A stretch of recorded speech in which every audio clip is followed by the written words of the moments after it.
Me ofrecieron $100,000 por participar en un juego. Esto no es una advertencia. No estoy tratando de asustar a nadie. Solo quiero que alguien más conozca la verdad detrás de ese juego. Soy un chico común. Vivía con mis padres en una pequeña ciudad que no voy a mencionar. No por paranoia, sino porque sé que alguien todavía puede estar vigilando. Esa noche estaba solo en casa. Mi madre trabajaba turno nocturno y mi padre estaba en un viaje de negocios. No era raro quedarme solo, pero esa noche el silencio se sentía distinto. Había visto todo lo que me interesaba en Internet. YouTube ya no me entretenía. Los foros de terror eran repetitivos. Las historias paranormales ya no me provocaban nada. Supongo que quería algo más real. Tenía un portátil viejo guardado en una caja. Lo usaba cuando era más chico. Aún funcionaba. Lo limpié un poco, lo encendí y comencé a investigar cómo entrar a esa parte de Internet de la que tanto hablaban. No fue tan fácil como lo pintan en los videos. Tardé horas leyendo foros, configurando cosas, entendiendo qué era seguro y qué no. Finalmente logré entrar a varios sitios .onion. Al principio me decepcionó. Había mercados cerrados, foros privados, páginas vacías. Nada sobrenatural, nada espectacular. Durante una semana entré cada noche. Solo observaba, no comentaba, no dejaba rastro. Hasta que alguien me escribió. Un usuario sin foto, sin descripción, sin historial visible. Solo un mensaje. ¿Te gusta observar? ¿Te gustaría participar? No respondí de inmediato. Pensé que era spam. Al día siguiente el mismo usuario me envió un enlace. Decía que era un foro cerrado donde se discutían experimentos sociales extremos. Dudé. Pero la curiosidad siempre ha sido mi peor defecto. Entré. La página era minimalista, fondo negro, texto blanco. En el centro había varias transmisiones en vivo, etiquetadas por regiones. Asia, Europa, América del Norte, Rusia, Medio Oriente. Cada transmisión tenía un temporizador y un contador de espectadores. No había chat, solo se podía mirar. En la parte superior había una descripción simple. Un ganador por región, 100,000 USD, sin equipos. Las reglas se revelan al comenzar. Pensé que era una especie de juego tipo reality ilegal. Una copia barata de The Hunger Games pero en versión clandestina. Pero aquí nadie peleaba entre sí. En la transmisión de Asia, un grupo de jóvenes avanzaba por un bosque oscuro con linternas débiles. Parecía grabado con drones y cámaras fijas. De vez en cuando la imagen se distorsionaba, como si algo interfiriera la señal. Uno de ellos desapareció fuera de cuadro. No hubo gritos exagerados, solo estática. Y el contador bajó en 1. En otra región, alguien corría por un desierto nocturno hacia lo que parecía una estructura metálica iluminada a lo lejos. Algo se movía detrás, pero nunca entraba completamente en cámara. No se veía claro. Eso era lo peor. La transmisión de mi región me paralizó. Reconocí el bosque. Había ido ahí varias veces a acampar con mi padre cuando era niño. 2 participantes corrían hacia un búnker que se veía al final de una colina. Uno tomó un camino distinto, y la cámara lo perdió. La señal se cortó por unos segundos. Cuando volvió, ya no estaba. El otro logró llegar hasta la puerta metálica. Algo lo sujetó de la pierna desde la oscuridad. Encendió una bengala, y la pantalla se iluminó de rojo intenso por un segundo. No vi qué era, solo vi que logró soltarse y arrastrarse dentro del búnker. La transmisión cambió a una cámara interior. El chico gritaba, herido. 2 hombres encapuchados entraron. Le dejaron un maletín y dijeron algo que no se alcanzaba a escuchar. En la pantalla apareció un mensaje. Ganador confirmado, región Norteamérica. Luego mostraron una cadena de números que asumí era su dirección IP. Sentí un escalofrío. Entonces apareció algo nuevo en la parte inferior de la página. Una ruleta digital comenzó a girar con varias direcciones IP distribuidas por regiones. Me dije que era un efecto visual. Un recurso para mantener la atención. Hasta que vi la mía. No una parecida. La mía. La misma que había visto días atrás en una configuración del portátil. El cursor se detuvo. La pantalla quedó en negro. Y apareció un mensaje en texto blanco. Felicidades. Has sido seleccionado para participar. El juego comenzará en unas semanas. Nos pondremos en contacto contigo. Intenté cerrar el navegador. No respondía. Apagué el portátil. La pantalla tardó demasiado en oscurecerse. Esa noche no dormí. No sabía si era una broma elaborada, un virus o algo peor. Lo único que sé es que, en ese momento, sin darme cuenta, el juego ya había empezado. Los días siguientes no fueron normales. No recibí más mensajes. No hubo correos. No volvió a aparecer nada en el portátil. Y eso era lo peor, porque no sabía si debía esperar o si ya me estaban observando. La paranoia no llegó de golpe, fue gradual. Primero fue la sensación de que alguien caminaba detrás de mí cuando volvía de la escuela. Luego, que un auto se detenía demasiado tiempo frente a mi casa. Después, que las luces del vecino parpadeaban exactamente cuando yo miraba hacia su ventana. Intentaba convencerme de que era su gestión, que mi mente estaba exagerando. Pero el cuerpo no miente. Dormía mal. Soñaba con el bosque, con colinas oscuras, con una estructura metálica al fondo. Siempre despertaba antes de llegar. Mi madre empezó a notarlo. «Te ves más pálido», me dijo una mañana. Mi padre, que ya había regresado del viaje, comenzó a quedarse conmigo cuando mi madre trabajaba turno nocturno. No porque yo se lo pidiera, sino porque, según él, no era bueno que me aislara tanto. Yo buscaba estar acompañado todo el tiempo. No quería volver a sentir el silencio. Una semana pasó, luego 2.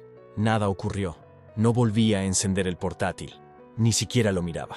Empecé a convencerme de que todo había sido un montaje. Un experimento psicológico online. Un grupo de gente enferma jugando con la sugestión de otros. Me repetía que si realmente quisieran algo conmigo, ya habrían hecho algo. Y eso me tranquilizaba. Hasta la 3ª semana. Esa noche estaba solo otra vez. Mi padre tuvo que cubrir un turno extra. Mi madre ya estaba en el hospital. La casa estaba completamente en silencio. No quise subir a mi habitación. Me quedé en la sala, con la televisión encendida sin volumen, solo para que hubiera luz. Recuerdo haber mirado el reloj. 1:43 a.m. Me quedé dormido en el sillón. No sé cuánto tiempo pasó, pero un sonido me despertó. Un paso. No fuerte, no apresurado. Un paso lento, dentro de la casa. Al principio pensé que era parte del sueño. Parpadeé. Intenté incorporarme. Entonces lo vi. Una silueta de pie al final del pasillo que conecta la sala con las habitaciones. No llevaba linterna. No hacía ruido. Solo estaba ahí. No pude distinguir el rostro. La luz de la televisión apenas iluminaba su contorno. Intenté hablar. No pude. Intenté moverme. No pude. Sentí algo frío en el cuello. Y todo se volvió oscuro. Cuando desperté, lo primero que sentí fue el olor. Tierra húmeda, metal oxidado y humo. Abrí los ojos lentamente. El cielo era negro. Estaba acostado sobre hojas secas. Me incorporé con dificultad. El corazón me golpeaba en el pecho con tanta fuerza que creí que iba a vomitar. Miré alrededor. Colinas, árboles, oscuridad. Y a lo lejos, una estructura metálica parcialmente enterrada en el suelo. Un búnker. No uno parecido. El mismo. Lo reconocí. Era el bosque. El mismo bosque donde iba con mi padre cuando era niño. No sabía cómo había llegado ahí. No sabía cuánto tiempo había pasado. Entonces escuché algo. No era el viento. No eran animales. Eran pasos. Y no venían solo de una dirección. En la distancia, entre los árboles, vi una luz moverse. Una bengala. No estaba solo.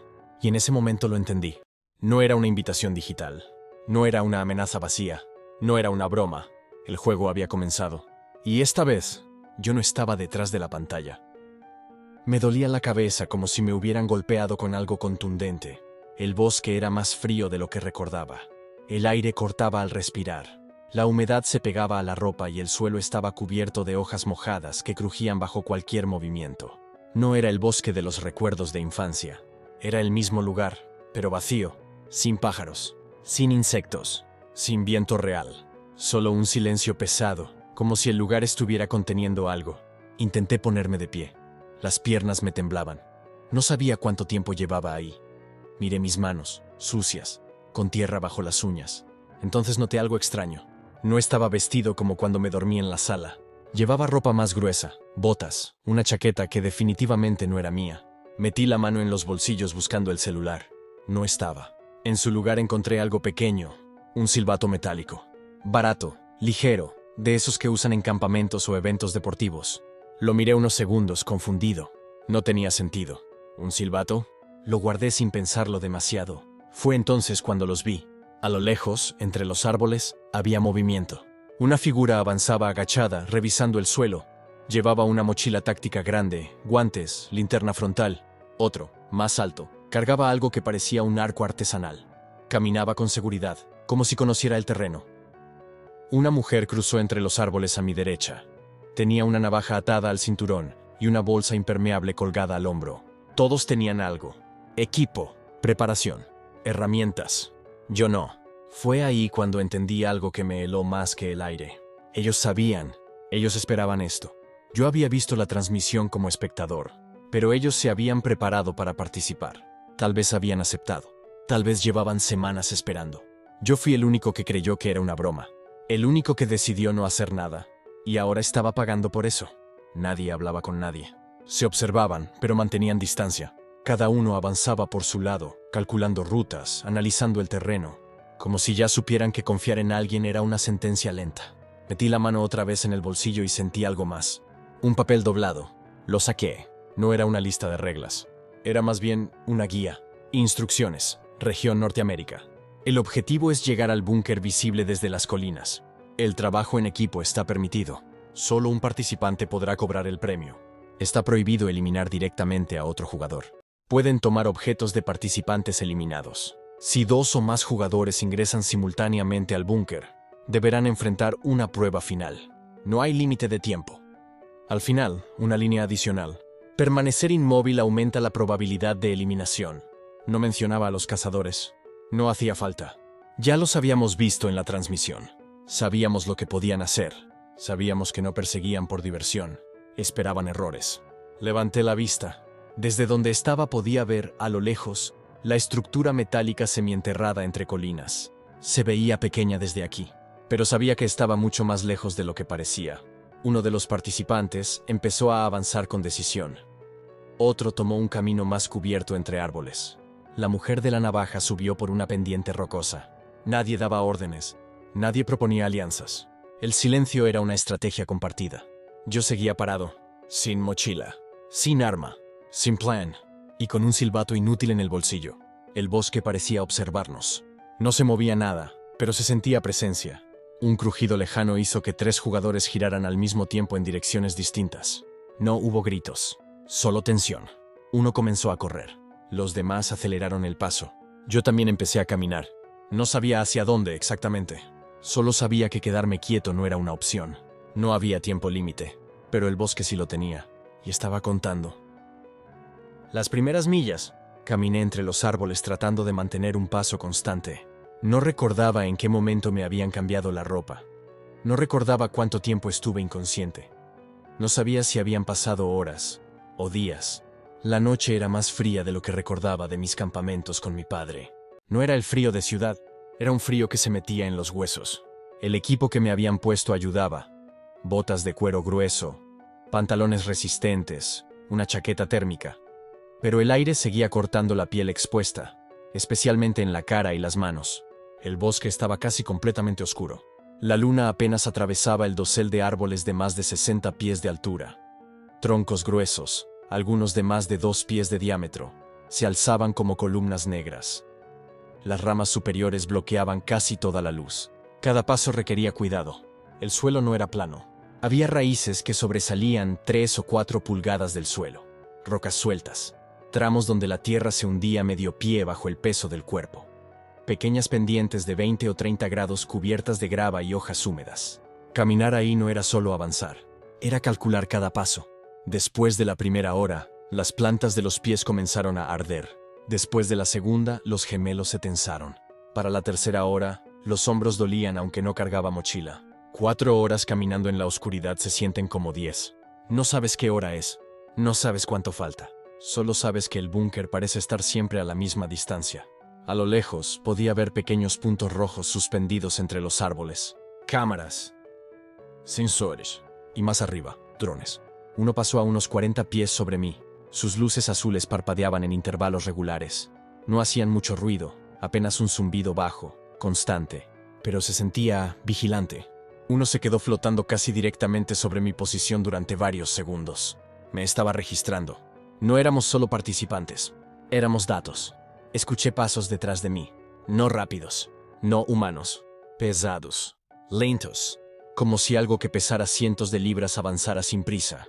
Al principio estaban a lo que calculé serían unos 200 pies de distancia. Con el tiempo, esa distancia parecía reducirse. No corrían, no lo necesitaban. Los demás participantes avanzaban mejor que yo. Un hombre alto, probablemente en sus 30s, llevaba una mochila grande con tirantes ajustados al pecho. Se movía con técnica, respirando por la nariz, manteniendo ritmo constante. Otro más joven, quizá de mi edad, llevaba una cuerda enrollada en el hombro y una linterna frontal profesional. Una mujer subía una colina de casi 30 pies de desnivel sin detenerse, usando un bastón de trekking. Ellos sabían cómo distribuir energía. Yo estaba improvisando. El trayecto no era corto. A simple vista parecía que el búnker estaba a unas 2 o 3 millas, pero en bosque cerrado, con pendientes y desvíos, eso podía convertirse fácilmente en 5 o 6 millas reales, y no en línea recta. Después de aproximadamente 4 horas, o lo que yo calculaba como 4 horas, 2 de los participantes más adelantados decidieron detenerse. Se encontraban en una zona ligeramente elevada, unos 12 pies más arriba que el terreno circundante, protegida por rocas grandes. Uno de ellos encendió una fogata mínima, no más grande que un círculo de 8 pulgadas de diámetro. La cubrió parcialmente con piedras para que la luz no se expandiera demasiado. Desde 50 pies, apenas se distinguía el resplandor. El humo era delgado, casi imperceptible. El otro improvisó una especie de cama con ramas secas y hojas comprimidas, levantando el cuerpo apenas 3 o 4 pulgadas del suelo para evitar la humedad directa. Ellos sabían calcular riesgo. Yo apenas podía mantenerme de pie. Cuando llegué a su posición, habían pasado al menos 30 minutos desde que se detuvieron. El fuego ya estaba reducido a brasas rojizas. El hombre que lo había encendido me observó sin moverse. Tenía unos 28 años, quizás 6 pies de altura. Espalda recta, mandíbula firme, movimientos controlados. Su mochila no era improvisada, era equipo táctico real. Había visto a mi primo, que sirvió en el ejército, pararse exactamente igual. No necesitaba preguntar para saber. Me hizo una señal leve con la mano. Podía quedarme unos minutos. Dudé. Pero los pies me estaban matando. Me senté a unos 3 pies del fuego. El calor apenas alcanzaba para templar las manos. Me quité las botas. Los pies estaban inflamados, las medias húmedas. Sentía pulsaciones en los dedos. Masajé las plantas con los pulgares. No ayudó mucho, pero al menos hacía algo. Después de un rato rompió el silencio. No venías preparado. No era una pregunta. Fue un error, respondí. Solo curiosidad. Asintió una vez. Mala razón para estar aquí. Guardó silencio unos segundos antes de continuar. Yo llevo meses viendo transmisiones, analizando patrones, distancias, ritmo de los cazadores. Tragué saliva. ¿Qué son? Negó con la cabeza. No lo sé. Y créeme, he visto cosas en combate que no deberían existir, pero esto no encaja con nada. Miró hacia la oscuridad. Al principio avanzan lento, te dejan creer que tienes control, pero después de la mitad del trayecto, aceleran. ¿Cuánto aceleran? Lo suficiente. Sacó una botella de agua de su mochila. Bebió primero, luego me ofreció un vaso plegable. No había notado lo seca que tenía la garganta hasta ese momento. El agua estaba fría, sabía a plástico, pero era lo mejor que había probado en horas. Ahí fue cuando pensé en algo que no había considerado. Agua, comida, energía. No había límite de tiempo, pero el cuerpo sí lo tenía. Miré alrededor. El bosque seguía en silencio, pero los pasos lejanos ya no estaban tan lejos. Y entendí algo que me hizo estremecer más que el frío. No necesitaban correr, solo necesitaban que nosotros nos cansáramos primero.